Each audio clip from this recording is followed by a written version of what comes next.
हामी जनताले छानेर पठाएका प्रतिनिधिले त्यस हैसियतमा बोल्नुपर्छ। कहिले सुन होइन पित्तल चढायो भनेको छ, कहिले अनेक प्रकारका फोटाहरू छपाएको छ, अनेक गरेको छ। यो खालको तरिका माननीयको हैसियतमा शोभनीय हुँदैन। कसलाई गाली गरेको छ र? मान्य सदस्य आसन ग्रहण गरौँ। गाली गरे, गाली नगरौँ भन्दैछु म, उल्टै गाली गरे। मान्य सदस्य आसन ग्रहण गरौँ। 60 वर्ष लगभग समर्पण गरेको छु, बाँकी जिन्दगी पनि समर्पण गर्छु, क्लिनली, स्वच्छताका साथ। त्यो म फेरि दृढताका साथ राख्न चाहन्छु। यो गरिमय सदनभित्र एकजना पूर्व मन्त्री हालका सांसदले आफ्नो छोराको सर्टिफिकेटलाई टेकुमा गएर इक्विभलेन्स गर्दाखेरि दिनभरि उहाँलाई झुल्यायो, लट्क्यायो र 5 बजे बज्न लागेपछि 5,000 रुपियाँ बिचौलियालाई दिएपछि उहाँको काम कागज तुरुन्तै हातमा आयो। उहाँले यस्तो भन्दा यो सदन तरङ्गित भएको मैले देखिनँ। एकजना सांसदलाई नि त्यहाँ कर्मचारीका घुस दिएर काम गराइन्छ र सदन तरङ्गित हुँदैन। हामी गम्भीर हुँदैनौँ। हामीले देशलाई कहाँ पुगाइसकेको रहेछौँ। सदनभित्र सांसदसित पैसा मागेर पैसा लिँदाखेरि पनि हामीले त्यो विषयमा गम्भीरता देखाउन छाडिसकेको छौँ। जनताहरूको सहकारीमा राखेको पैसा अरबौं रुपियाँ बर्म लुट गरेकालाई पर्दाफास गर्न जनताहरूले जम्मा गरेका पुँजी बचत रकम जनतालाई कहिले फिर्ता गर्न सकिन्छ? ठुला साना जोसुकै भए पनि दोषीलाई कानुनी दायरामा ल्याइने प्रतिबद्धता व्यक्त गर्न चाहन्छु। यस सम्बन्धी कतिपय विषयहरू न्यायिक निकायहरूमा विचाराधीन समेत रहेकाले सोही बमोजिम न्याय निरूपण हुनेछ। र म थप के भन्न चाहन्छु भने कोही पनि भ्रष्टाचार गर्ने व्यक्तिका अनुहार हेरिने छैन। अनुहार नहेरिकन। सम्माननीय सभामुख महोदय, सर्वप्रथम त नेपाली प्रजातान्त्रिक आन्दोलनका प्रणेता बिपी कोइरालाको हिजो परेको स्मृति दिवस, साथै नेपाली कम्युनिस्ट आन्दोलनका प्रणेता पुष्पलाल श्रेष्ठको आज परेको स्मृति दिवसका सन्दर्भमा दुवै नेताप्रति उच्च सम्मान व्यक्त गर्दछु। सँगसँगै हिजो मात्रै भारी मतले 2/3 बहुमतले चाहिँ विश्वासको मत प्राप्त गर्नुभएका प्रधानमन्त्री एवं मन्त्रिपरिषदका सदस्य साथीहरूलाई हार्दिक बधाई एवं शुभकामना व्यक्त गर्न चाहन्छु। सम्माननीय सभामुख महोदय मार्फत सम्माननीय प्रधानमन्त्रीज्यूमा मेरो प्रश्न छ। नम्बर 1, आर्थिक वर्ष 2081-82 को बजेट वक्तव्यको क्रम सङ्ख्या 83, 84 र 85 मा उल्लेख भए बमोजिम गण्डकी त्रिभुज आयोजना आर्थिक दृष्टिकोणले महत्त्वपूर्ण छ। गण्डकी त्रिभुजमा पर्ने बुटोल पोखरा कोष्टमा सिद्धार्थ राजमार्ग सडक खण्डलाई डेडिकेटेड 2 लेनमा स्तरोन्नति गर्ने कार्य कहिलेदेखि सुरु गर्ने र कहिलेसम्म सम्पन्न गर्ने लक्ष्य सरकारले लिएको छ? साथै हिउँदमा विद्युत आयात र वर्षातमा निर्यात गर्ने व्यवस्थाको अन्त गर्दै हिउँद वर्ष निरन्तर विद्युत निर्यात गर्ने अवस्थामा पुर्याउनका लागि जलाशययुक्त जलविद्युत आयोजना निर्माण गर्नुपर्दछ। यसका लागि आँधी खोला उच्च बाँध विद्युत आयोजना पनि प्राथमिकताका साथ गर्नुपर्ने एउटा आयोजना भएकोले यस आयोजनाको वर्तमान अवस्था के हो र कहिलेदेखि सुरु गर्ने सरकारले तयारी गरेको छ? नम्बर 2, मुलुकको वर्तमान आर्थिक अवस्थालाई सुधार गर्नका लागि आर्थिक सुशासन अपरिहार्य विषय हो र आर्थिक सुशासन कायम गर्न गैर सरकारी कारोबारको अन्त्य गर्नुपर्दछ। गैर कानुनी कारोबार अन्त्य गर्नका लागि सरकारको के तयारी छ? धन्यवाद। अब सम्माननीय प्रधानमन्त्री केपी शर्मा ओलीलाई उक्त प्रश्नको जवाफ दिन अनुमति दिन्छु। एउटा कुरामा मेरो ध्यान आकर्षण भएको छ। हामी यस गरिमामय संसदमा छौँ। यहाँ हामीले बोल्दा भएका कुरा बोल्ने गरौँ, सही कुरा बोल्ने गरौँ, तथ्ययुक्त कुराहरू बोल्ने गरौँ। जथाभावी राजनीति फरक होला, पार्टी फरक होला, तर त्यसो भनेर जथाभावी बोल्ने नगरौँ, असभ्य तरिका ननिकालौँ, झुटको सहारा नलिउँ। म फेरि एकपल्ट सम्झाएर भन्न चाहन्छु, मैले हिजो बोल्दा विद्युत महसुल ट्रङ्क लाइन सम्बन्धी अथवा डेडिकेटेड लाइन सम्बन्धी विद्युत महसुल तिर्न पर्ने भनिएका र तिर्न नपर्ने भन्ने तर्क गरिरहेका उद्यमी व्यवसायीहरू र विद्युत प्राधिकरणका बीचको विवाद टुङ्ग्याउनुपर्छ, संवादबाट टुङ्ग्याउनुपर्छ। सरकारले पाउनुपर्ने रकम सरकारले लिनै पर्छ, असुल गर्नुपर्छ। तथ्य प्रमाणका आधारमा जुन विद्युत उनीहरूले उपयोग गरेका छन् त्यसको महसुल उनीहरूले तिर्नै पर्छ, उनीहरूसँग लिनुपर्छ। जुन महसुल उनीहरूले तिरेका छैनन्, के प्रयोग गरेका छैनन्, विद्युत प्रयोग गरेका छैनन्, त्यो महसुल उनीहरूले तिर्न पर्दैन। प्रयोग नगरेको विद्युतको महसुल तिर्न पर्दैन, मैले भनेको त्यो हो। प्रयोग गरेको विद्युतको महसुल तिर्नुपर्छ। तर आजको विषय होइन यो। 9-10 वर्ष अगाडिदेखि यो विवाद चलिराखेको छ। पटक पटक लाइन काटिन्छ, फेरि लाइन जोडिन्छ। किन यस्तो भइरहेको छ म डिटेलमा जान चाहन्न, आवश्यकता पर्दा डिटेलमा पनि जाउला। मलाई कुनै लप्पन छप्पन गर्नु छैन, म सिरियसली भन्दैछु। मलाई कुनै लप्पन छप्पन गर्नु छैन। मलाई कुनै बेठिक खालका सेटिङ र विभिन्न खालका तन्त्रहरूका पछाडि कुद्नु पनि छैन। मैले देशको हितको पक्षमा, जनताको हितको पक्षमा 60 वर्ष लगभग समर्पण गरेको छु। बाँकी जिन्दगी पनि समर्पण गर्छु, क्लिनली, स्वच्छताका साथ। त्यो म फेरि दृढताका साथ राख्न चाहन्छु। मैले हिजो पनि विद्युत महसुल तिर्नु पर्दैन, असुल उपर गर्नु पर्दैन, मिना गर्नुपर्छ भन्ने एउटा फेरि हिजो मात्रै मैले यहाँ बोलेको कुरा। तिर्नुपर्ने जति तिर्नुपर्छ, तिर्नु नपर्ने तिर्नु पर्दैन, विवाद छ, हामी अध्ययन गरेर टुङ्ग्याउँछौँ भनिराखेको छु। हिजो मात्रै कसरी मैले तिर्नु पर्दैन भने रेकर्ड छ। यहाँ उपस्थित हुनुहुन्न थियो भने रेकर्ड सुनेर कन्फर्म भएर कुरा गर्नु बाँच्छ नि। म भन्न चाहन्छु, हामी गरिमामय संसदमा छौँ। हामी जनताले छानेर पठाएका प्रतिनिधिले त्यस हैसियतमा बोल्नुपर्छ। कहिले सुन होइन पित्तल चढायो भनेको छ, कहिले अनेक प्रकारका फोटाहरू छपाएको छ, अनेक गरेको छ। यो खालको तरिका माननीयको हैसियतमा शोभनीय हुँदैन। सत्य कुराहरू गर्न सिक्नुपर्छ, सत्य कुरा बोल्नुपर्छ। भ्रष्टाचारका विरुद्ध बोलौँ, भ्रष्टाचार छोप्नका लागि अरूमाथि भ्रष्टाचारका लान्छना लगाउने काम नगरौँ। म मान्यज्यूहरूलाई भन्न चाहन्छु, हामी कुनै खेलवाड गर्न, यहाँ कुनै गालमुखाल गर्न यहाँ आएका होइनौँ।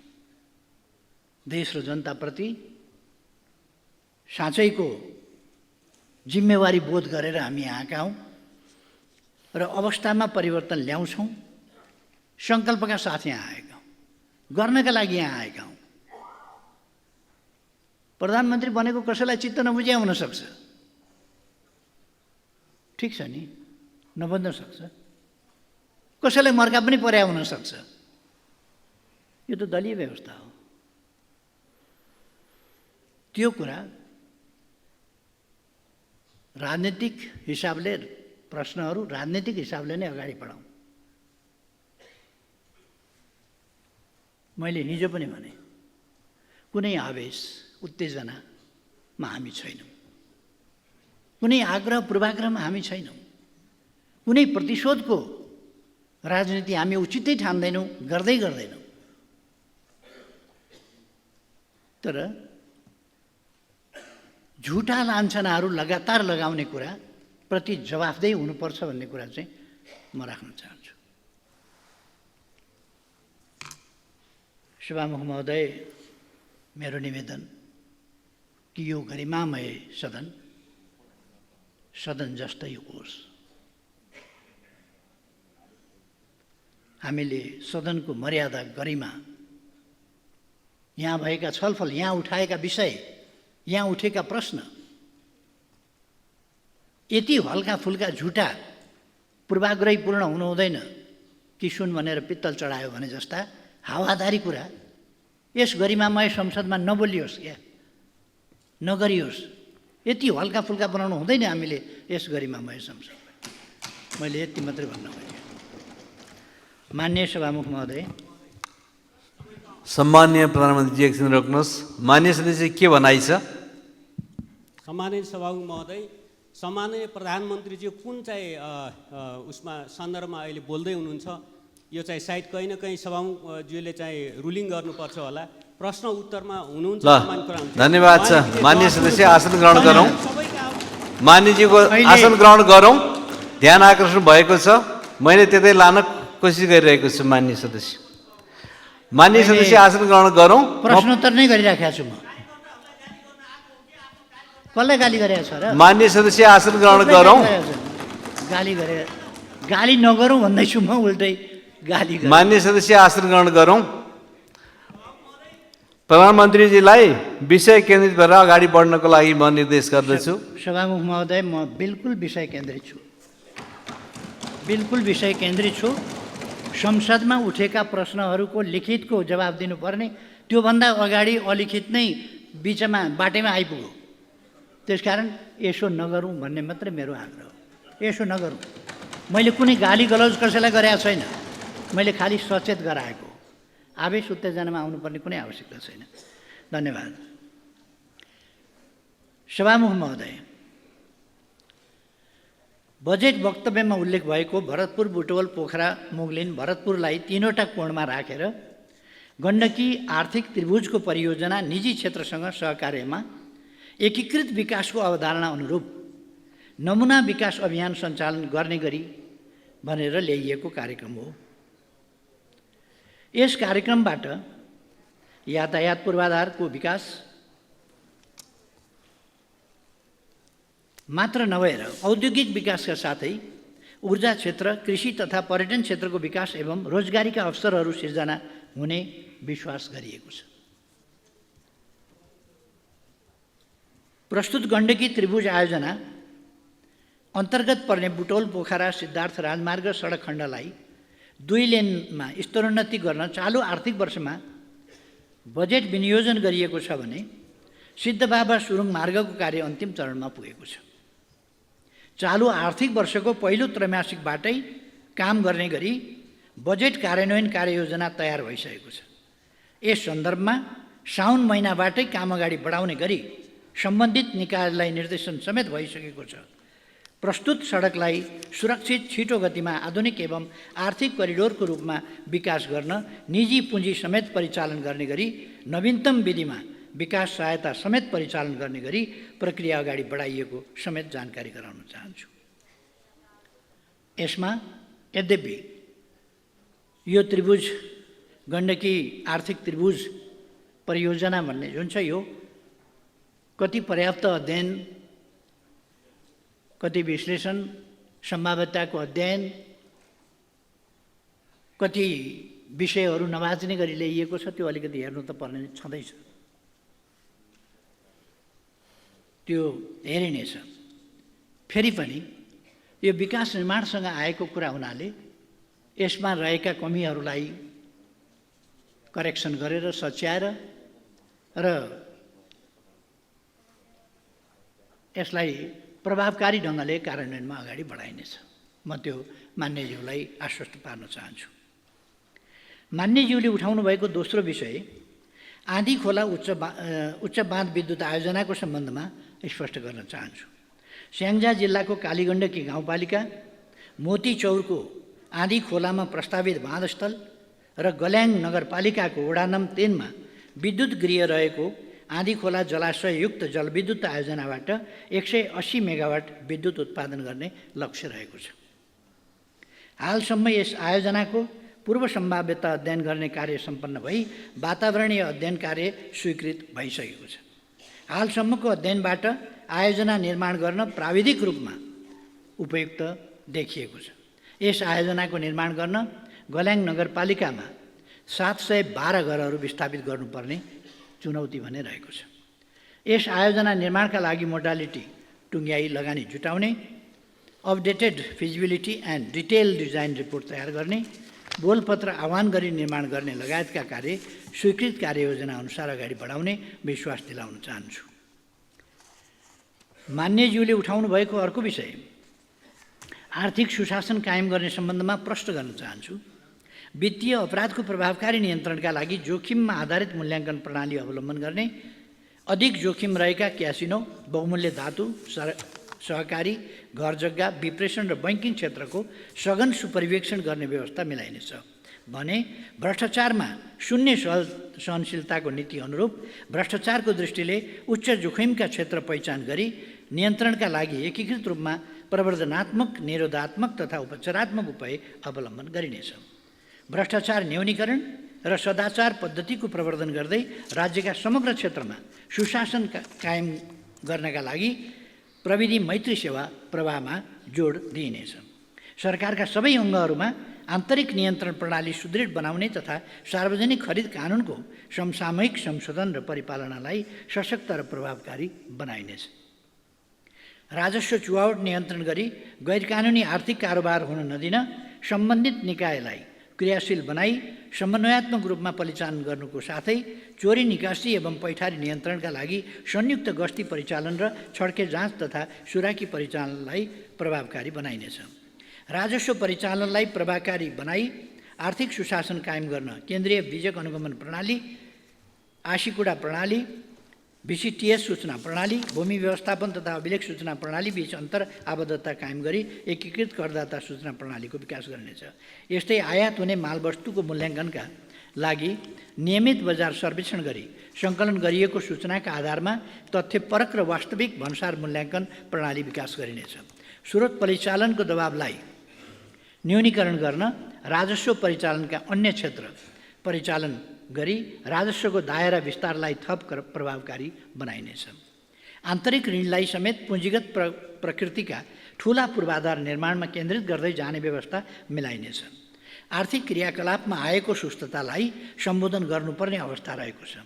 विगत वर्षमा विधि प्रक्रिया पुरा गरी कार्य सम्पन्न गर्ने क्रममा विधि सम्मत रूपमा सृजित दायित्व यकिन गरी चालु आर्थिक वर्षभित्र भुक्तानी गर्ने व्यवस्था मिलाइनेछ।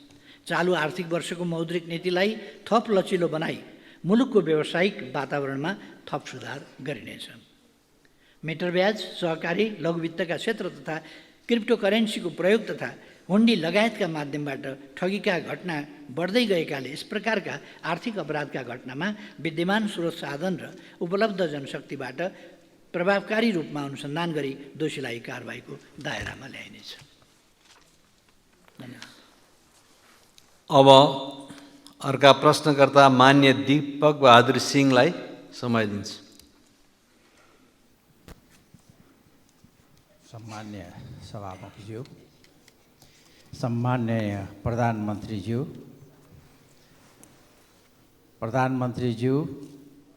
मन्त्रीज्यूहरूलाई बधाई तथा शुभकामना दिन चाहन्छु म र मेरो पार्टीको तर्फबाट। सम्मान्य प्रधानमन्त्रीज्यू, तपाईँ प्रधानमन्त्री भएको बेला कालापानी, लिपुलेक र लिपियाधुरा सहितको भूभाग समेटेर जो नेपालको चुच्चे नक्सा जारी गर्नुभएको थियो, हामी नेपालीहरू विचार बेग्लै भए पनि हामीले सोचेका थियौँ बल्ल एउटा राष्ट्रवादी प्रधानमन्त्री यो देशले पाएको छ। तर प्रधानमन्त्रीज्यू, आज चौथो पटक तपाईँ प्रधानमन्त्री भइराख्नु भएको छ। अहिलेसम्म ती भूभागहरू नक्सामा मात्र सीमित भएको छ। नेपाली जनतालाई तपाईँको यो कार्यकालमा ती भूभागहरू नेपालको अधीनमा स्वामित्वमा आएको 3 करोड नेपाली जनताहरूले हेर्न चाहिराखेको छ। त्यो चाँडोभन्दा चाँडो नेपालको अधीनमा ल्याउनको लागि तपाईँको नीति, योजना, कूटनीतिक कला र के छ प्रधानमन्त्रीज्यू, त्यो तिथि मिति र समय बताइदिनको लागि अनुरोध गर्छु। साथै अहिले देशमा व्यापक रूपमा भ्रष्टाचारले ज्वरो गाडिसकेको छ। हरेक तह र हरेक क्षेत्रमा भ्रष्टाचारको सीमा नागिसकेको छ। त्यसलाई नियन्त्रण गर्न सक्ने आँट, साहस, हिम्मत र कला पशुपतिनाथले हाम्रो प्रधानमन्त्रीलाई दियोस् भन्ने म प्रार्थना गर्न चाहन्छु। यही सन्दर्भमा सयौँ काण्डहरू देशमा भइराखेको छ। त्यो मध्येमा जम्मा 4वटा काण्ड म यहाँहरूको अगाडि प्रधानमन्त्रीज्यूको अगाडि पस्किन गइराखेको छु, जो जनताको मन मस्तिष्कमा गाँजिरहेको छ। हरेक नेपालीका आँखाले हेर्न चाहिराखेको छ अब हाम्रो प्रधानमन्त्रीले यो काण्डमा कस्तो निर्णय गर्नुहुनेछ भन्ने। एक, नेपाललाई तस्करहरूको केन्द्र बनाउने सुनकाण्ड, जसमा नेपालका ठुल्ठुला नेतादेखि व्यक्तिहरू मुछिएका छन्, त्यसको अन्तिम जडसम्म पुगेर कसरी पुग्ने हो प्रधानमन्त्रीज्यूलाई थाहा नै छ। अब के हुन्छ, निर्णय के हुन्छ, ती राष्ट्रद्रोहीहरूलाई के सजाय दिने हो, त्यो के हुन्छ भन्ने नेपाली जनताले खोजेको छ। अर्को, नेपाललाई लाखौँ गरिब जनताहरूको सहकारीमा राखेको पैसा, अरबौँ रुपियाँ बर्मलुट गरेकालाई पर्दाफास गर्न जनताहरूले जम्मा गरेका पुँजी बचत रकम जनतालाई कहिले फिर्ता गर्न सकिन्छ, त्यसको जवाफ जनताले मागिराखेको छ। सहकारीमा कुनै एउटा मात्र पार्टीको नाम यही हाउसमा पटक पटक आइराखेको छ, तर जति ठुल्ठुला पार्टी छन् त्यति नै मान्छे सहकारीमा मिसिएको त्यो विभिन्न सहकारीको डाटाबाट थाहा भइसकेको छ। त्यसको जवाफ जनताले माग्न चाहिरहेको छ। गिरीबन्धु टी स्टेट सरकारको सम्पत्ति हो। अब सरकारले यसलाई कसरी सट्टा भर्नाको माध्यमबाट कि त्यो भेगमा उद्योग धन्दा कल कारखाना र नगर विकासको परिधारणा गरिकन एउटा सिटी डेभलप गर्ने हो, त्यो अदालतले निर्णय गरिसकेको हुनाले त्यसमा चाहिँ त्यतातिर पनि ध्यान दियोस् र प्रधानमन्त्रीज्यूको के विचार छ त्यो पनि जनताले जान्न चाहन्छ।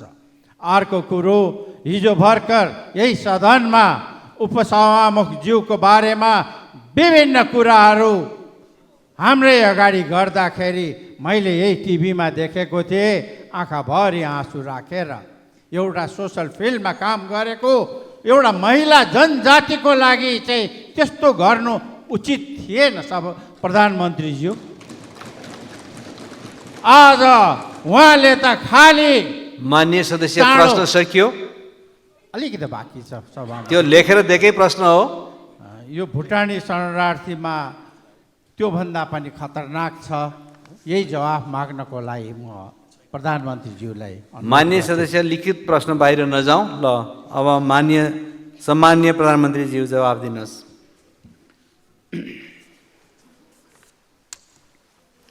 सम्माननीय सभामुख महोदय, नेपालको अन्तर्राष्ट्रिय सीमाका सम्बन्धमा सङ्घीय संसद, नेपाल सरकार र सबै नेपाली स्पष्ट र दृढ रहिआएका छौँ। नेपालको संविधानको मिति 77-3-4 भएको दोस्रो संशोधन मार्फत नयाँ नक्सा समेटी संविधानको अनुसूची 3 राखिएको तथा सीमा सम्बन्धी विषयमा हामी बीच अभूतपूर्व राष्ट्रिय सहमति रहेको छ।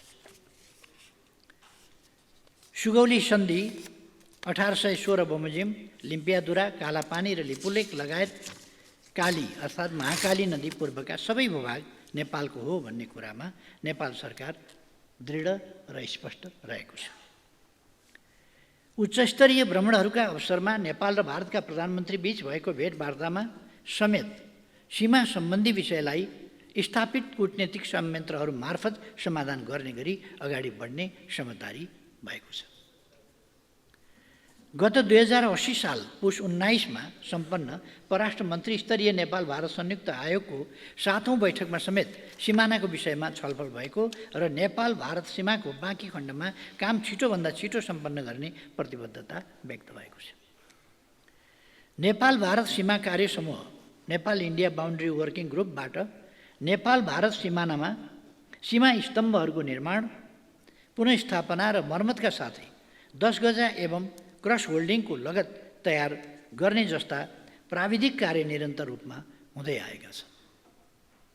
द्विपक्षीय अनुकूलतामा यसका बैठक सुचारू गर्ने सम्बन्धमा पहल भइरहेको छ। सुगौली सन्धि, विभिन्न नक्सा, ऐतिहासिक तथ्य तथा प्रमाण समेतका आधारमा सीमा समस्यालाई भारत सरकारसँग वार्ता र कूटनीति मार्फत समाधान गर्ने नेपाल सरकारको निरन्तर अडान र प्रतिबद्धता रहिआएको छ। सोही अनुरूप हाम्रो सक्रिय पहल रहने कुरा म स्पष्ट पार्न चाहन्छु।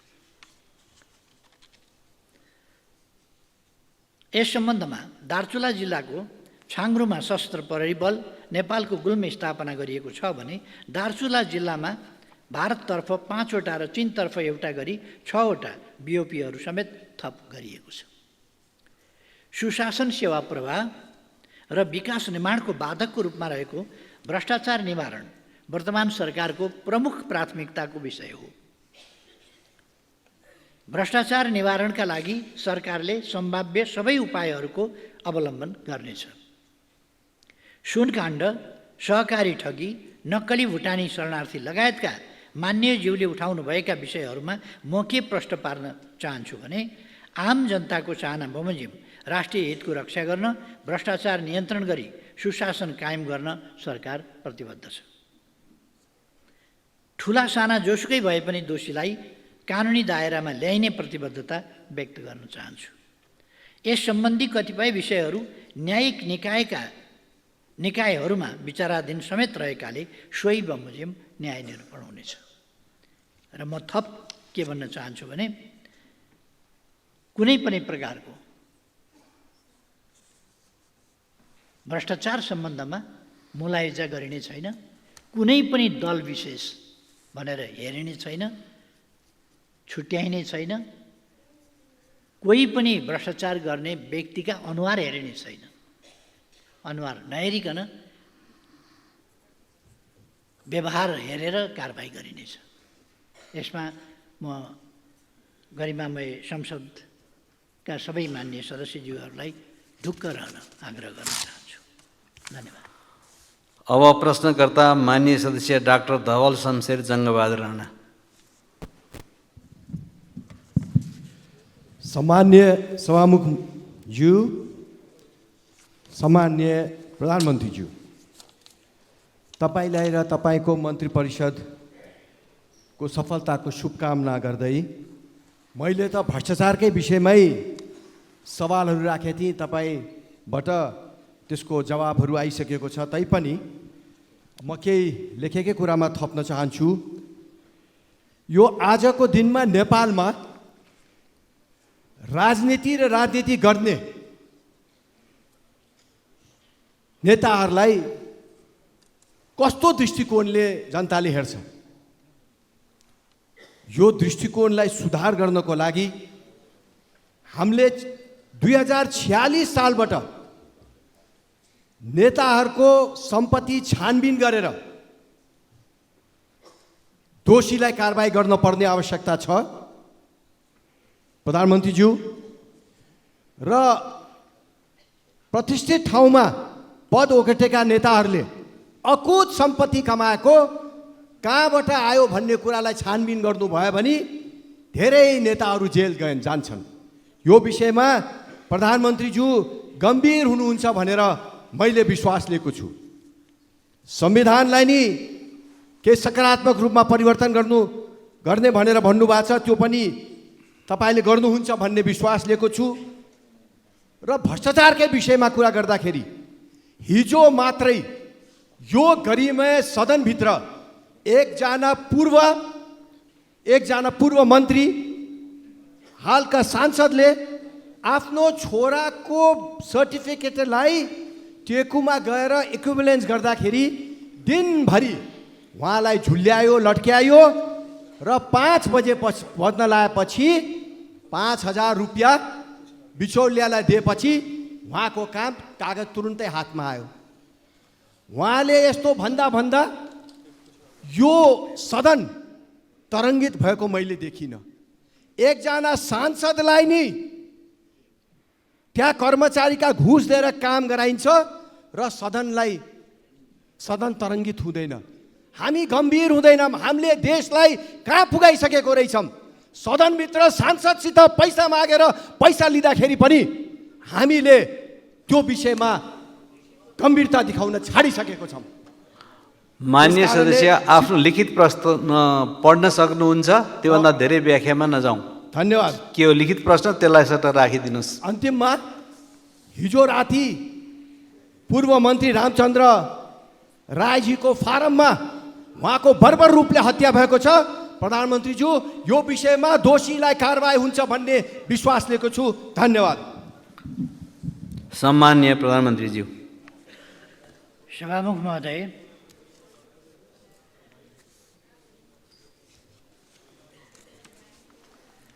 जनजीविकाका सवालमा केन्द्रित भएर कार्य सम्पादन गरी सुशासन कायम गर्दा मात्रै सरकारको कार्य सम्पादनप्रति आम जनताको विश्वास अभिवृद्धि हुनेछ। तसर्थ विभिन्न समयमा चर्चामा आएका भ्रष्टाचार र अकुत सम्पत्ति आर्जनका आरोपहरूको निष्पक्ष र स्वतन्त्र छानबिनमा सरकार प्रतिबद्ध छ। जहाँसम्म सहकारीको विषय छ, यसमा सहकारी क्षेत्र तथा बचतकर्ताहरूले भोग्नु परेका समस्या सम्बोधन गर्न विगतमा गठित कार्यदलहरूबाट प्राप्त हुन आएका सुझाव एवं सहकारी पीडितहरूसँग पटक पटक गरिएका सहमतिहरू कार्यान्वयन गर्न भूमि व्यवस्था, सहकारी तथा गरिबी निवारण मन्त्रालयबाट विभिन्न प्रयासहरू अगाडि बढेका छन्। समस्याग्रस्त घोषणा भएका सबै सहकारी संस्थाका बचतकर्ताहरूसँग अनलाइन मार्फत माग गरिए बमोजिम 59,587वटा मागदाबी निवेदन प्राप्त भएको र 35,51,72,35,000 रुपैयाँ बराबरको दायित्व यकिन गरिएको छ। सहकारी कर्जा असुली न्यायाधिकरण, कर्जा सूचना केन्द्र र सहकारी बचत तथा कर्जा सुरक्षण कोष स्थापना गर्ने प्रक्रिया अगाडि बढाइएको छ र बजेट समेत सुनिश्चित गरिएको छ। सहकारी नीतिको परिमार्जन मस्यौदा तयार गरिएको छ। सहकारी ऐन 2074 को संशोधन मस्यौदा तयारीको चरणमा रहेको छ। मान्यज्यूले उठाउनु भएको अर्को विषय संविधान संशोधनसँग सम्बन्धित रहेको छ। संविधान संशोधन राष्ट्रिय आवश्यकता र राष्ट्रिय हितलाई मनन गरी राजनीतिक दलहरूबीच राष्ट्रिय सहमति जुटाउँदै अघि बढाइने विश्वास दिलाउन चाहन्छु। संविधान संशोधनको विषय कसैको लहरको विषय होइन र यो समयको माग, देशको आवश्यकताका लागि हो भन्ने कुरा मैले हिजो पनि भने, फेरि दोहोऱ्याउँछु। वर्तमानमा देखिएका समस्या सम्बोधन गरी संविधानलाई अझ जीवन्त बनाउन र देशलाई स्थायित्व र समृद्धिको मार्गमा अगाडि बढाउन सरकारमा रहेका र नरहेका सबै दलहरूसँग छलफल र परामर्श गर्दै यस कार्यलाई अगाडि बढाउने विश्वास दिलाउन चाहन्छु। मान्यज्यूले उठाउनुभएका अन्य विषयका सम्बन्धमा पूर्व प्रश्नकर्ता मान्यज्यूहरूको उत्तरमा समेत यी कुराहरू स्पष्ट पारिसकेका छु। अब प्रश्नकर्ता मान्य सदस्य दीपक बोहरा अनुपस्थित देखिनु भएकोले उहाँको अनुपस्थितिमा उहाँको तर्फबाट प्रश्न सोध्न उपयुक्त देखिएन, अत सूचीबाट उक्त प्रश्न हटाएको कुरा म प्रश्न पार्न चाहन्छु। यस पछाडि प्रश्नकर्ता मान्य सदस्य देवी प्रकाश भट्टचन्द आफ्नो प्रश्नलाई वाचन गरेर प्रश्न राखिदिनुहोला।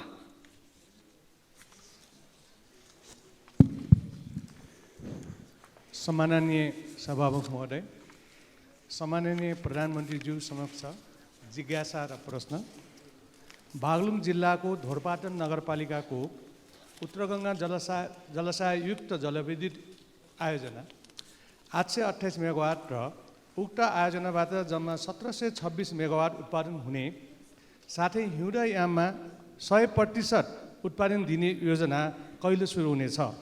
साथै आन्तरिक तथा बाह्य पर्यटन विकास प्रबन्धनको लागि धोरपाटन विकास परियोजना स्थापनाको पहलको लागि माग गर्दछौँ।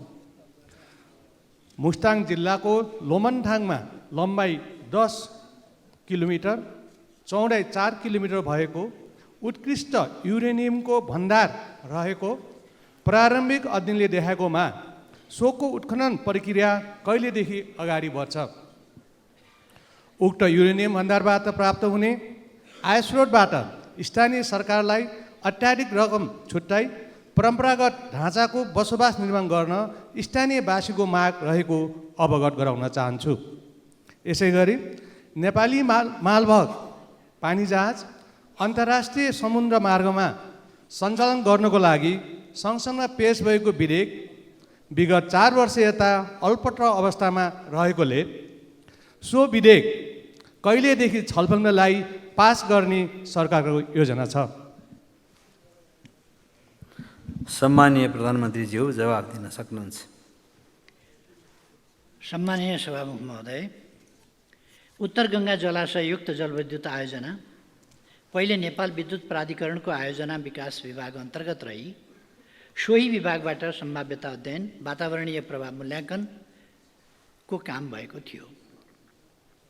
हाल उत्तर गङ्गा जलाशययुक्त जलविद्युत आयोजना स्पेसल पर्पस भेहिकलको रूपमा विकास गर्न 2074 सालमा उत्तर गङ्गा पावर कम्पनी लिमिटेडको स्थापना गरी कार्य अगाडि बढाइएको छ। हालसम्म आयोजनाको सम्भाव्यता अध्ययन सम्पन्न गरिएको, वन तथा वातावरण मन्त्रालयबाट वातावरणीय प्रभाव मूल्याङ्कन स्वीकृत भइसकेको, जग्गा अधिग्रहणको लागि प्रक्रिया अघि बढाइएको छ। विद्युत उत्पादन अनुमति पत्रको लागि विद्युत विकास विभागमा आवेदन दिइसकिएको छ। हाल एनईए इन्जिनियरिङ कम्पनी मार्फत आयोजनाको review of feasibility study and basin and intervention option स्टडीको कार्य भइरहेको छ। एनईए इन्जिनियरिङ कम्पनी मार्फत आयोजनाको review of feasibility study and in basis and intervention option स्टडीको अन्तिम प्रतिवेदन प्राप्त भएपछि कन्स्ट्रक्सन मोडालिटी र फन्डिङ मोडालिटी निर्क्युल गरी आगामी 4 वर्षभित्र आयोजना निर्माण सम्पन्न गर्ने लक्ष्य रहेको छ। खानी तथा भूगर्भ विभागबाट अन्तर्राष्ट्रिय अटोमिक सङ्गठनको सहयोगमा भएको प्रारम्भिक अन्वेषणबाट मुस्ताङको लोमाङथाङ क्षेत्रमा उत्खनन योग्य गुणस्तर र परिमाणमा युरेनियमको खनिज भण्डार रहेको देखाएको छ। युरेनियम रणनीतिक खनिज भएकोले यसको उत्खनन पूर्व केही कानुनको सुधार, प्रयोगशालाको स्तरोन्नति, जनशक्ति विकास सँगसँगै गरी विस्तृत अन्वेषण र औद्योगिक उपयोगको मोडालिटी र सङ्गठन ढाँचा तय भए पश्चात मात्र उत्खनन गर्न सकिने देखिन्छ। यस कामको सन्दर्भमा पहिले नै म प्रधानमन्त्री दोस्रो कार्यकालमा हो क्यार म प्रधानमन्त्री भएको बेला होइन, पहिल्यै कार्यकालमा म प्रधानमन्त्री भएको बेला मैले त्यहाँ अन्वेषण गर्ने र त्यहाँ युरेनियम छ कि छैन भनेर पत्ता लगाउने काम गरेको थिएँ र त्यहाँ युरेनियम छ भनेपछि त्यसको सुरक्षाको, त्यस क्षेत्रको युरेनियम क्षेत्रको सुरक्षाको जिम्मा नेपाली सेनालाई लगाइएको थियो। त्यो ठाउँ सुरक्षित छ र त्यसको विधि पुर्याएर मैले यहाँ भने जस्तै यसको विस्तृत अन्वेषण र औद्योगिक उपयोगको मोडालिटी र सङ्गठन ढाँचा तय भएपछि मात्रै उत्खनन गर्न सकिने देखिने कुरा मैले निवेदन गरेकै छु। पानी जहाजको सञ्चालन तथा व्यवस्थापन सम्बन्धी कानुनलाई संशोधन र एकीकरण गर्न बनेको विधेयक नेपाल सरकार मन्त्री परिषदबाट मिति 81/3/27 संसदमा पेश गर्ने प्रयोजनार्थ स्वीकृत भई संसदमा पेश गर्ने प्रक्रियामा रहेको जानकारी गराउँदछु।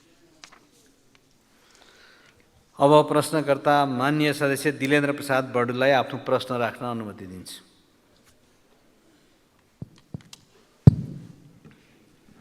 सम्माननीय सभामुख महोदय, मैले पटक पटक यो संसदमा ध्यानाकर्षण गराउँदै आइरहेको उच्च रणनीतिक महत्त्वको दार्चुला तिङ्कर सडक र अन्तर्राष्ट्रिय सीमा नदी महाकाली नियन्त्रणका सन्दर्भमा सम्माननीय प्रधानमन्त्रीको ध्यानाकर्षण गराउँदै म केही कुरा राख्न चाहिरहेको छु। नेपालको चुच्चे नक्साको भूगोलभित्र पर्ने लिफुलेक, लिम्पियाधुरा, कालापानीसित जोडिएको पश्चिमोत्तर सीमामा अवस्थित दार्चुलाको ब्यास गाउँपालिका वडा नम्बर 1 छाङ्ग्रो र तिङ्करमा बसोबास गर्ने जनताले सो क्षेत्रबाट आफ्नै जिल्लाको सदरमुकामसम्म कुन्छा ओहोरदोहोर गर्न र आवत जावत गर्न समेत विगत लामो समयदेखि भारतीय भूमि भएर नै यात्रा गरिरहनु परेको बाध्यात्मक र पीडादायक अवस्थाबारे सम्माननीय प्रधानमन्त्रीजी जानकार हुनुहुन्छ भन्ने विश्वाससहित म प्रश्न गर्न चाहन्छु कि यस्तो पीडादायी र बाध्यात्मक परिस्थिति अन्त्य गर्ने र जनतालाई आफ्नै सीमाभित्रको भूगोलमा छिटोभन्दा छिटो सडक सुविधा पुर्याउने बारेमा वर्तमान सरकारको कति वर्षे कार्ययोजना छ र त्रिदेशीय व्यापार, पर्यटन र राष्ट्रिय स्वाभिमानसित समेत सोझै जोडिएको उक्त सडकलाई राष्ट्रिय गौरवको योजनामा सूचीकृत गरी छुट्टै बजेट उपशीर्षक राखेर स्रोत सुनिश्चित गर्ने र आवधिक योजनासहित निर्माण सम्पन्न गर्नुपर्ने होइन र? यस सन्दर्भमा सभामुख महोदय, नेपाली काङ्ग्रेस समेत रहेको पछिल्लो सरकारले एउटा निर्णय गरेको छ। अर्थ मन्त्रालय, भौतिक पूर्वाधार, रक्षा मन्त्रालय समेत भएर यस सन्दर्भमा अब यसलाई 2 वर्षमा 3 मिटरको पैदल बाटो ट्र्याक ओपन गर्ने र 5 वर्षमा पुरै सडक सम्पन्न गर्ने भनेर मिति 2080-6-5 मा भौतिक पूर्वाधार मन्त्रालयले माननीय मन्त्री स्तरीय निर्णय पनि गरेको छ र तर त्यो पछिल्लो सरकारबाट कार्यान्वयन हुन सकेन। त्यसकारण म जिज्ञासा साथ अनुरोध गर्न चाहन्छु कि वर्तमान सरकारले यही प्रस्तावित योजना, कार्ययोजना, 5 वर्षीय कार्ययोजनालाई कार्यान्वयन गर्ने र त्यही कार्यान्वयन कार्ययोजना अनुसार आवश्यक रकम छुट्याउने गरी विशेष निर्णय गर्नका निमित्त मेरो आग्रह र ध्यानाकर्षण सहित म सम्माननीय प्रधानमन्त्रीको यसबारेमा स्पष्ट र सकारात्मक जवाब पनि चाहन्छु। हस्, धन्यवाद। सम्माननीय प्रधानमन्त्रीज्यू, अब जवाब दिन सक्नुहुन्छ। अर्को छ? अझै छ? ल, राख्नुहोस्। सडकको सन्दर्भमा भयो। अब अर्को चाहिँ मैले महाकाली नदीको सन्दर्भमा नदी नियन्त्रणका सम्बन्ध राखेको छु। महाकाली नदी नियन्त्रणको सम्बन्ध, अब महाकाली नदी भारत र नेपाल दुवैको अन्तर्राष्ट्रिय सीमा नदी हो। यसमा भारततर्फ र हाम्रोतर्फ 2017 सालको बाढीले धेरै ठुलो कटान गर्यो र हाम्रो सदरमुकामको धेरै ठुलो हिस्सा काटिएर नदीले केही बगायो भने केही इन्डियासित मिसिन पुगेको अवस्था परियो। त्यस अवस्थालाई ध्यानमा राखेर त्यहाँ 2017 सालमै महाकाली नदी नियन्त्रण आयोजनाको गृहयोजना सुरु भयो। तर त्यसको काम पुरा नहुँदै त्यहाँबाट त्यो आयोजनाको कार्यलाई अन्यत्र हटाउने काम भयो, जसले गर्दा अहिले पनि त्यहाँ तीव्र कटान भइरहेको छ र उतातिर भारततर्फ भने अझै पनि त्यो नदी नियन्त्रणमा काम धमाधम भइरहेछ र त्यसले अझ हामीतिर बहाव आउन सक्ने खतरा छ। त्यसकारण सभामुख महोदय, यस अफिसलाई अन्तर्राष्ट्रिय सीमा रक्षा र आफ्नो भूमिको रक्षा गर्ने महत्त्वपूर्ण काम भावनाले यो आयोजनाको कार्यालय फेरि पुनर्स्थापन दार्चुलामा गर्नका लागि म सम्माननीय प्रधानमन्त्रीजीकोबाट म सकारात्मक जवाब चाहन्छु। यो मेरो ध्यानाकर्षण होस्। धन्यवाद। सम्माननीय प्रधानमन्त्रीजी, जवाब दिन सक्नुहुन्छ।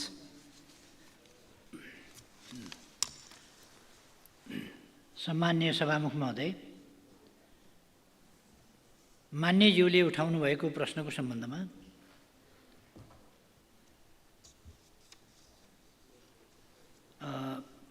पूर्व प्रश्नकर्ता मान्यज्यूहरूको उत्तरका सन्दर्भमा समेत मैले प्रष्ट धारणा राखिसकेको छु। यहाँ मान्यज्यूले उठाउनुभएका अन्य विषयको सम्बन्धमा प्रश्न पार्न चाहन्छु। महाकाली करिडोर आयोजना अन्तर्गतको तुषारपानी कोटेश्वर टिङ्कर खण्डमा 80% कडा चट्टान रहेको र विस्फोटक पदार्थको व्यवस्थापनको सहजता भई निर्माण कार्यमा कम समय लाग्ने र कार्यप्रगति छोटो हुने उद्देश्यका साथ नेपाली सेना मार्फत कार्य भइरहेको छ। यो निर्णय सभामुख महोदय, म प्रधानमन्त्री भएकै बेला 77 साल वैशाख 14 गतेको मन्त्री परिषदको निर्णयबाट दार्चुला तिङ्कर सडकको 134 किलोमिटर मध्ये निर्माण हुन बाँकी रहेको 79 किलोमिटरको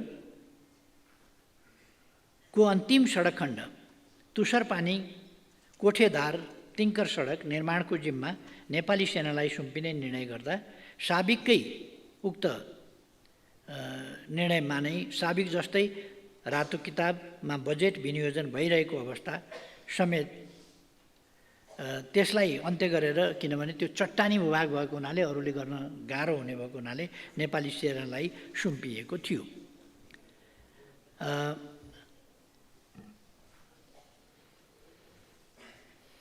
र त्यसलाई सकेसम्म छिटो प्रगति गराउने उद्देश्यका साथ काम अगाडि बढाइएको छ। बढाइने कुरा म मान्यज्यूलाई आश्वस्त पार्न चाहन्छु। छुट्टै बजेट शीर्षकको सन्दर्भमा रक्षा मन्त्रालयबाट कार्यान्वयन भइरहेको तराई मधेस द्रुत मार्ग बाहेक अन्य कुनै पनि नेपाली सेनाले निर्माण गर्ने सडकमा छुट्टै बजेट उपशीर्षक कायम भएको अवस्था छैन।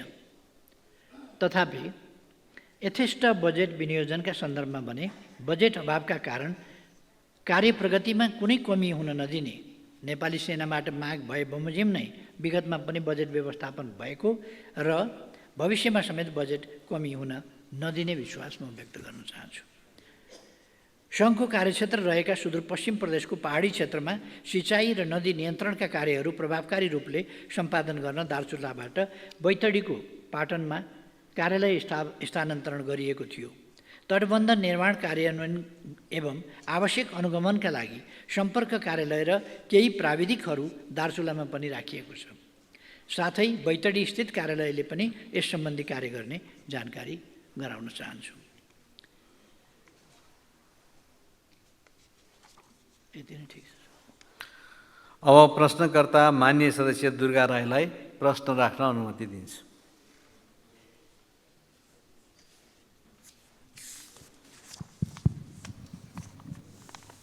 सम्माननीय सभामुख महोदय, प्रतिनिधि सभा नियमावली 79 को नियम 56 बमोजिम प्रधानमन्त्रीज्यूसँग प्रत्यक्ष प्रश्न गर्नको लागि सहभागी हुन अनुमति चाहन्छु। सभामुख महोदय मार्फत सम्माननीय प्रधानमन्त्रीज्यूलाई मेरो प्रश्न। सर्वप्रथम प्रधानमन्त्रीज्यूलाई बधाई दिन चाहन्छु।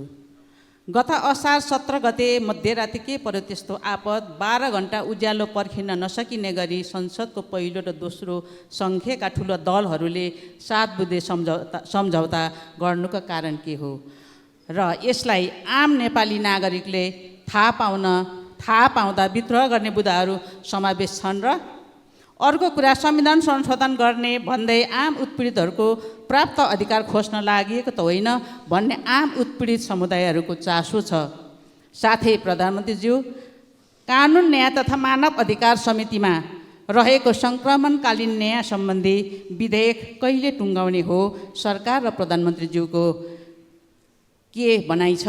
मेरा प्रश्नहरू प्रधानमन्त्रीज्यू लिखित रूपमा 4 गते मैले बुझाएको हुनाले यस सम्मानित सदनलाई मैले आफ्ना प्रश्नहरू फेरि प्रत्यक्ष रूपमा प्रधानमन्त्रीज्यूलाई सोध्न मेरो कर्तव्य सोचे। त्यसैले जवाफ हिजो आए तापनि मैले 4 गते बुझाएको क्वेसन भएको हुनाले आज फेरि प्रधानमन्त्रीज्यूलाई प्रत्यक्ष सोध्ने अनुमति चाहे। धन्यवाद। सम्माननीय प्रधानमन्त्रीज्यू जवाफ दिन सक्नुहुन्छ। सभामुख महोदय, म प्रश्नकर्तालाई धन्यवाद दिन चाहन्छु। मैले नबुझेको कुरा के भने नि, हामी यो गरिमामय संसदको समय हामी सांसदहरू कस्ता कुरामा अल्झिनुपर्छ, कस्ता कुरा अल्झिनु हुँदैन।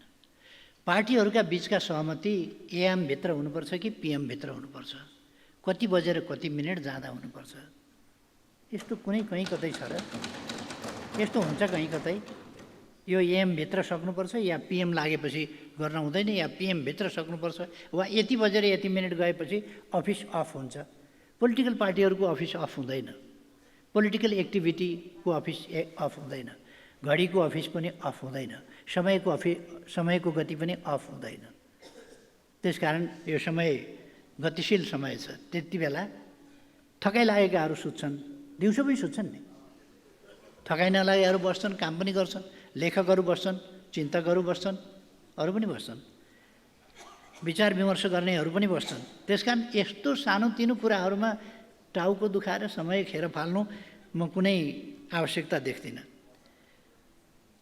आम नेपाली नागरिकले थाहा पाउँदा विद्रोह गर्ने कुराहरू पनि समावेश छन् र भनेर हिजो त भनिसकेँ त मैले। त्यसपछि त मैले बुझाउनु भएको छ प्रश्न। हिजो मैले भनिसकेँ के छन्, 7वटा जवाब मैले त भनिसकेँ। बुदामा के छ त 7वटा बुदामा? सबै देशका लागि, जनताका लागि, जनताको हितमा। अब कसै कसैलाई त मर्का परे हुनसक्छ, मैले अघि नै भने कसैलाई मर्का परे हुनसक्छ, त्यो बेग्लै कुरा हो। तर यो देशको जनताको हितको पक्षमा छ, त्यो प्रतिबद्धताका साथ यो गरिएको हो। अब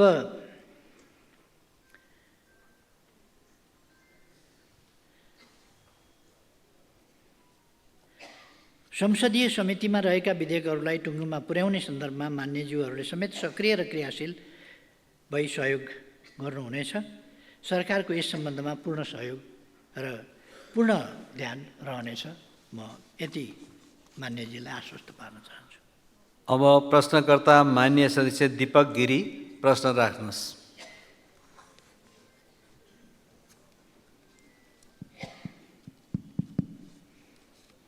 सम्मान्य सभामुखज्यू, सम्मान्य प्रधानमन्त्रीज्यू, म सर्वप्रथम नेपाली राजनीतिका शिखर पुरुष महामानव बिपी कोइराला, शिखर पुरुष पुष्पलालजीलाई श्रद्धासुमन टक्राउँदै म आफ्ना केही भनाइहरू राख्न चाहन्छु। सम्मान्य सभामुख महोदय, सम्मान्य प्रधानमन्त्रीज्यू, यस सम्मानित सदनमा म सर्वप्रथम सम्मान्य प्रधानमन्त्रीजीलाई तपाईँको नेतृत्वमा सरकार गठन भएकोमा हार्दिक बधाई ज्ञापन गर्दै सफल कार्यकालको शुभकामना व्यक्त गर्दछु। वास्तवमा जब जब मुलुक सङ्कटहरूको भुमरीमा रुमलिन थाल्छ तब तब नेपाली कङ्ग्रेस र नेकपा एमाले एकसाथ उभिएर सङ्कटको निकासका लागि अग्रसर भएको इतिहास छ। यस्ता सङ्कटकालीन अवस्थाहरूमा राज्यले अभिभावकको जिम्मेवारीपूर्ण भूमिका निर्वाह गर्नुपर्नेमा राजनीतिक खिचातानीमै हामी अल्झ्यौँ। त्यसो त गत निर्वाचनमा नेपाली काङ्ग्रेस यो देशको प्रमुख दलका रूपमा निर्वाचित जनताले चुने र दोस्रो दलका रूपमा एमाले भयो र तेस्रो दलका रूपमा नेकपा माओवादी रहन पुग्यो। अत सरकार सञ्चालनका लागि कसैको बहुमत नपुग्दा मुलुकको प्रमुख दल कहिले प्रतिपक्षमा बस्नुपर्ने त कहिले तेस्रो दलले नेतृत्व गरेको सरकारमा सामेल हुनुपर्ने संसदीय अभ्यासको हामीले सामना गर्नु पर्यो। प्राविधिक रूपमा जे जस्तो रहे पनि यस्तो अभ्यासले हाम्रो संसदीय प्रणालीको खिल्ली उडारेको हामी सबैले अनुभव गरेकै हो। यस्तो राजनीतिक अस्थिरताका कारण सरकारले जनजीविकाका सवालमा प्रभाव गर्नुपर्ने सेवाहरूमा तदारुकता नहुनु स्वाभाविक थियो र यस्तो हुँदा संसदीय लोकतन्त्रप्रति नै प्रश्न गरेर जनतामा भ्रम सृजना गर्नेहरूको खेती क्रमशः सुरु हुँदै गर्दा संसदीय लोकतन्त्र समावेशीकरण र खास गरी परिवर्तित प्रणालीको रक्षाका लागि मुलुकका प्रमुख दल एक ठाउँमा उभिन जरुरी थियो। हाल ढिलै भए पनि राजनीतिक कोषले एउटा उचित मार्ग पहिलाएको छ। यसका लागि पनि म शुभकामना दिन चाहन्छु। सम्माननीय सभामुख महोदय, म प्रधानमन्त्री समक्ष मेरो केही प्रश्नहरू राख्ने अनुमति चाहन्छु। गत असार 28 गते त्रिशुलीमा 2वटा यात्रुबस दुर्घटना भएको खबरले देश शोकमग्न बनेको छ भने अझै यात्रुहरूको अवस्था अज्ञात छ। यस सन्दर्भमा प्रधानमन्त्रीज्यू मार्फत म यो जान्न चाहन्छु कि सार्वजनिक यातायात तथा सडक सुरक्षा सुनिश्चित गर्न सरकारको नीति के छ? नेपालमा कति यात्रुवाहक सवारी साधनहरू सञ्चालित छन्? ती सबै सडकहरूको अवस्था मापदण्ड अनुसार छ कि छैन? सडकमा चल्ने सवारी साधनको यान्त्रिक अवस्था के कस्तो छ? कुन खालको सडकमा कस्ता वाहनहरू चल्न अनुमति छ? यस्ता विषयहरू नागरिकसँग प्रत्यक्ष सरोकार राख्ने विषय भएकोले उपयुक्त अनुसार यातायात व्यवस्थापन र नियमन गर्ने निकायहरूको कार्यक्षमता र कार्यकुशलता आजको अवस्था अनुसार छ कि छैन? मेरो दोस्रो प्रश्न छ, एमसिसी कार्यान्वयन भएको 1 वर्ष हुन लाग्दैछ। 5 वर्षभित्र सक्नै पर्ने शर्त हामीले स्वीकार गरेका छौँ। यही सदनबाट हामीले पारित गरेका छौँ। 1 वर्षको प्रगति कस्तो छ? यही गतिमा काम गरेर हामी 5 वर्षभित्र काम सक्छौँ त? हामीले स्वीकार गरेका शर्त अनुसार देश हितमा विकासलाई गति दिने कि नेपालीहरू आफैले स्वीकार गरेको शर्तमा काम गर्न सक्दैनन् भन्ने इमेज बनाउने? यदि हामीले काम गर्न सकेनौँ भने यस्ता सहयोगहरू भविष्यमा पाउन अप्ठ्यारो पर्ला कि भन्ने विषयमा प्रधानमन्त्रीको जवाब सुन्न चाहन्छु। धन्यवाद। जय नेपाल। सम्माननीय प्रधानमन्त्रीज्यू जवाब दिन सक्नुहुन्छ। सभामुख महोदय, म प्रश्नकर्ता मान्यज्यूलाई धन्यवाद भन्न चाहन्छु। र गत असार 28 गते त्रिशुलीमा भएको यात्रु बस दुर्घटनामा परेर हराएका 62 जनामध्ये हालसम्म 25 जनाको शव फेला परेको छ। त्यसमध्ये 18 जनाको शनाखत भएको छ भने 7 जनाको शनाखत हुन बाँकी रहेको छ। आजको मितिमा नेपाली सेना 14 जना, नेपाल प्रहरी 56 जना र सशस्त्र प्रहरी बल नेपालका 126 जना गरी 197 जना सुरक्षाकर्मीले खोजी कार्य गरिरहेका छन् भने श्रावण 5 गतेदेखि 12 जना भारतीय गोताखोरहरू समेत परिचालन गरिएको छ। शवहरू बगेर भारतीय भूमिमा समेत पुगेको अनुमान गरिएकाले भारतको पश्चिम चम्पारण स्थित स्थानीय प्रशासन मार्फत शव खोजीका लागि भारतीय दूतावास मार्फत अनुरोध गरिएको छ। फेला परेका 25 शवहरू चितवन, नवलपरासी पूर्व, नवलपरासी पश्चिम र भारतीय भूमिमा समेत फेला परेका छन्। बस दुर्घटना भएको स्थल र सोको आसपासको क्षेत्रलाई मुख्य केन्द्रबिन्दु बनाई खोजी कार्य गरिएको छ भने नदीले बगाएका शवहरू भेटिन सक्ने सम्भावित स्थलहरू चितवन, नवलपरासी पूर्व, नवलपरासी पश्चिम र भारतको पूर्वी चम्पारणसम्म खोजी कार्य भइरहेको छ। धमिलो पानी, नदीको उच्च भाव गति र 30-40 मिटर गहिरो नदीका कारण खोजी कार्यमा अपेक्षित सफलता मिल्न सकेको छैन।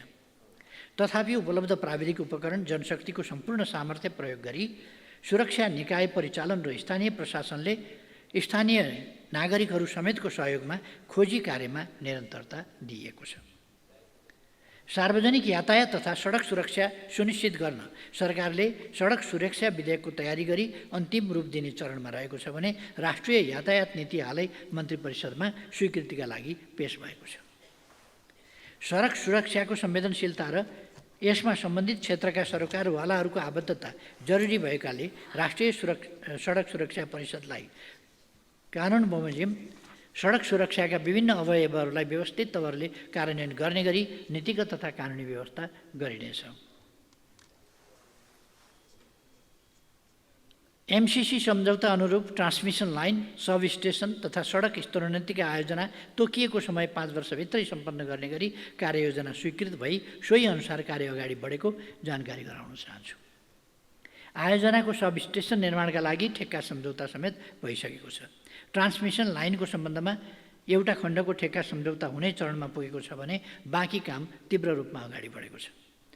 एमसिसीबाट प्राप्त हुने अमेरिकी $500 मिलियन बराबरको रकम सम्झौता अवधिभित्र पुरै उपयोग गर्ने गरी वित्तीय योजना ढाँचा कार्यान्वयन हुनेछ। प्रस्तुत आयोजना सम्पन्न भए पश्चात नेपालको ऊर्जा क्षेत्रको विकासमा विशेष योगदान पुग्नेछ भने सडक स्तरोन्नतिमा नयाँ प्रविधि हस्तान्तरण हुने समेत जानकारी गराउन चाहन्छु। अब प्रश्नकर्ता माननीय सदस्य दिनेश कुमार यादव प्रश्न राख्नुहोस्।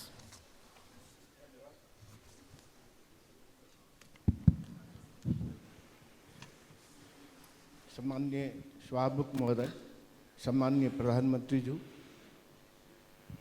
आज प्रत्यक्ष प्रश्नको रूपमा हामीले आज 22 आज हिजो 6 गते बिपी स्मृति दिवस र आज पुष्पलालजीको आज स्मृतिको दिवसको अवसरमा उहाँहरूप्रति हार्दिक श्रद्धाञ्जली अर्पण गर्न चाहन्छु।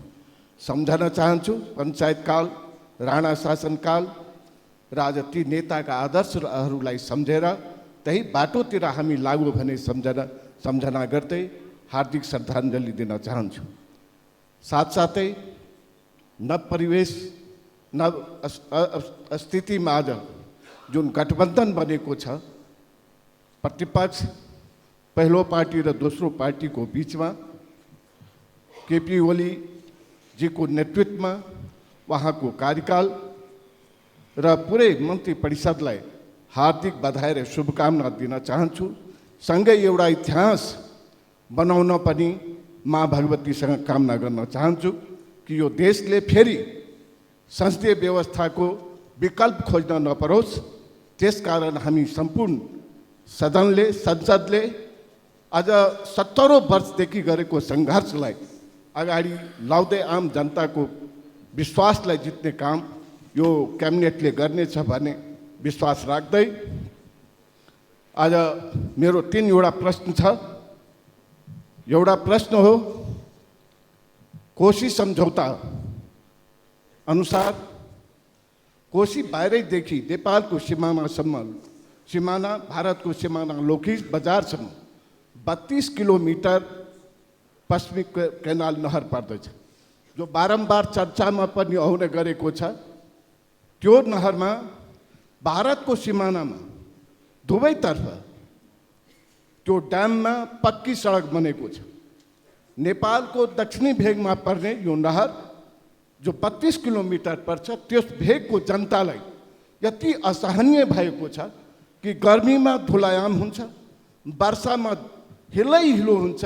त्यो त्यहाँको भेगका जनताहरूलाई आवत जावत गर्न साह्रै कठिनाइ परेको छ।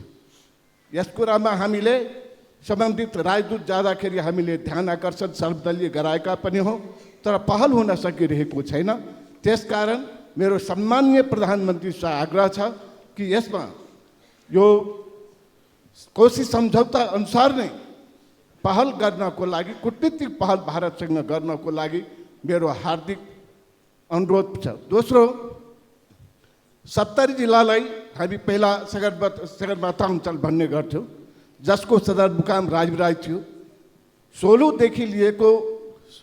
सोलुदेखि राजविराजसम्म हामीले पहिला पनि धेरै प्रयास गरेको कि यो सडक सगरमाथासँग जोडेर 70 को भारतको सिमानासँग एउटा सडक कायम होस्। तर धेरै प्रयासहरू भयो, धेरै सरकारको कार्यक्रमहरूमा, तर हुन सकेन।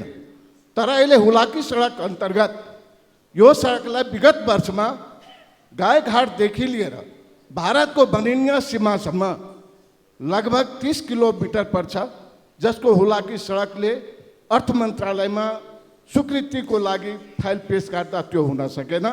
मेरो आग्रह छ कि यो सडक पहाडी जिल्ला र 70 जिल्लालाई जोड्न, त्यहाँको जीवनयापनलाई बढाउन र समृद्ध सम्बन्ध पहाड र तराईको मधेसको हुनको लागि पनि यो सडक अति आवश्यक छ। यसमा प्रधानमन्त्रीको पहल होस् भन्न म चाहन्छु। अर्को, हामीले कृषिका कुरा गऱ्यौँ। कमला डाइभर्सन के अरे सुनकोशी मरिन डाइभर्सनको कुरा सबैले हामी उठायो। यो जिल्ला कति जिल्लामा जान्छ? पूर्वको जिल्ला पर्ने 70 सिरहामा यो पानी पुग्न सक्दछ, त्यहाँको किसानलाई सिँचाइ हुन सक्दछ। त्यसकारण आग्रह छ कि राष्ट्रिय गौरवको योजनाभित्र राखेर कमला कोशी डाइभर्सनलाई त्यहाँ 70 सम्मको सिँचाइ योजनामा परिवर्तन गर्नको लागि प्रधानमन्त्रीसँग हार्दिक अनुरोध छ। धन्यवाद। जय नेपाल। प्रश्नभन्दा मान्यज्यूले त माग राख्नुभयो जस्तो देखियो। खैर जे होस्, सम्माननीय प्रधानमन्त्रीज्यू जवाब दिन सक्नुहुन्छ। सभामुख महोदय, नेपालको भूभागमा पर्ने कोशी पश्चिम नहरको बाँधमा क्रमशः सडक कालोपत्रे भइरहेको छ। नहरको किनार अतिक्रमित भएकोले उक्त अतिक्रमण हटाई कालोपत्रे गर्न नेपाल सरकार, नेपाल र भारत द्विपक्षीय संयन्त्र मार्फत अनुरोध गरिनेछ। अर्को दोस्रो प्रश्न, उदयपुरको गाईघाटदेखि भारतीय सीमासम्मको सडक निर्माणको सन्दर्भमा पूर्व तयारीका कार्यहरू सम्पन्न भई गत आर्थिक वर्ष 80-81 स्रोत सहमति माग भएकोमा आर्थिक चापका कारण अगाडि बढाउन नसकिएकोले यस आर्थिक वर्षमा प्राथमिकताका साथ अगाडि बढाउने काम गरिनेछ। तेस्रो प्रश्न मान्यज्यूले उठाउनु भएको, नेपाल र भारतबाट संयुक्त रूपमा कोशी उच्च बाँधसँगै सुनकोशी कमला डाइभर्सन अध्ययनको चरणमा रहेको छ। अध्ययन सम्पन्न भएपछि यसको कार्यान्वयन अगाडि बढाइनेछ। यसै सन्दर्भमा मान्यजीले सुनकोशी मरिनको पनि कुरा गर्नुभएको थियो। त्यो मैले नै त्यसको शुभारम्भ शिलान्यास पनि गरेको थिएँ, त्यस आयोजनालाई अगाडि बढाएको थिएँ र यसलाई यो अलिकति यसलाई कोशी उच्च बाँधसँग पनि अलिकति जोड्ने काम भएको छ। त्यो जटिलताहरूलाई समेत ध्यानमा राखेर अगाडि बढाउने प्रयास गरिनेछ। धन्यवाद। अब प्रश्नकर्ता माननीय सदस्य दिपा शर्मा, प्रश्न आधारित संक्षिप्तमा राखिदिनुहोस्। प्रश्न पढ्नुहोस्। सम्माननीय सभामुख महोदय, आज नेपाल कम्युनिस्ट पार्टीका संस्थापक नेता आदरणीय पुष्पलालको 46औं स्मृति दिवसको अवसरमा उहाँप्रति उच्च सम्मानसहित भावपूर्ण श्रद्धाञ्जली व्यक्त गर्न चाहन्छु। हाम्रो पार्टीका श्रद्धेय अध्यक्ष एवं सम्माननीय प्रधानमन्त्री केपी शर्मा ओली लगायत उप प्रधानमन्त्री र मन्त्रीज्यूहरूलाई हार्दिक बधाईसहित सफल कार्यकालको सफलताको शुभकामना व्यक्त गर्न चाहन्छु। सम्माननीय प्रधानमन्त्री राष्ट्रवादी एवं विकासका पर्यायवाची केपी शर्मा ओली र यो सरकारसँग सम्पूर्ण नेपाली नागरिकले निकै आशा विश्वास र भरोसा गरेका छन्। जनताका आशा विश्वास र भरोसा पुरा हुनेछन् भन्ने कुरामा मलाई विश्वास छ। म आज यो प्रश्न उत्तर कार्यक्रममा सम्माननीय प्रधानमन्त्रीज्यूलाई मेरो जिज्ञासा प्रश्न यस प्रकार रहेको छ। 2077 सालमा सम्माननीय प्रधानमन्त्रीज्यू नै त्यतिखेर सरकारको नेतृत्व गर्नुभएको थियो र यहाँको नेतृत्वमा गठित सरकारले आफ्नो कार्यकालमा थालनी गरिएका कैयौँ राष्ट्रिय गौरवका आयोजनाहरू, निर्वाचन क्षेत्र केन्द्रित रणनीति योजनाहरू र पालिका केन्द्रित योजनाहरू जस्तै सडक, पुल, अस्पतालहरू, बहुप्राविधिक विश्वविद्यालय, औद्योगिक ग्राम, प्रधानमन्त्री आधुनिक कृषि कार्यक्रम, राष्ट्रपति शैक्षिक सुधार कार्यक्रम, पोखरा क्षेत्रीय अन्तर्राष्ट्रिय विमानस्थल, गौतम बुद्ध अन्तर्राष्ट्रिय विमानस्थल, पुष्पलाल लोकमार्ग, मदन भण्डारी राजमार्ग, करिडोर र चक्रपथहरू, खेल मैदान, रङ्गशाला, रेलमार्ग, न्यानो सेटेलाइट र भूमि सम्बन्धी समस्याहरू जस्तै यस्ता धेरै जो अहिलेसम्म पनि कतिपय अगाडि बढ्नै सकेका छैनन् भने धेरै जसो योजनाहरू अलपत्र र अधुरा नै रहेका छन्। यी योजनाहरूलाई अगाडि बढाउनेतर्फ सम्माननीय प्रधानमन्त्रीज्यूले कसरी सोच्नु भएको छ जान्न चाहन्छु। धन्यवाद। सम्माननीय प्रधानमन्त्री जवाफ दिन सक्नुहुन्छ। माननीय सदस्यज्यूलाई धन्यवाद छ। समृद्ध नेपाल, सुखी नेपाली जो राष्ट्रिय आकाङ्क्षा हो,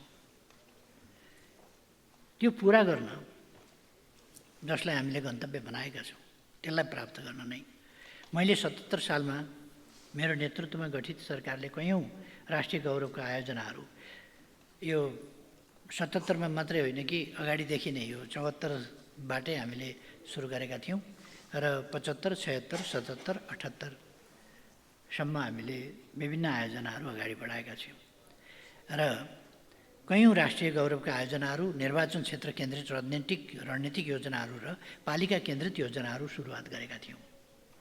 यसरी थालनी गरेका मध्ये अधुरा र अल्पत्र योजनाहरूलाई स्रोत साधनको उचित व्यवस्थापन गरेर यथाशीघ्र अगाडि बढाउने र सम्पन्न गर्ने यस सरकारको प्राथमिकता रहेको छ।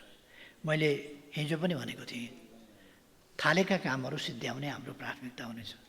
नयाँ थाल्ने मात्रै होइन, थालेका काम सिद्ध्याउने, पुरा गर्ने, नतिजा प्राप्त गर्ने, यो हाम्रो प्राथमिकतामा रहन्छ अहिले भनेर मैले हिजो पनि बोलेको थिएँ। अर्को,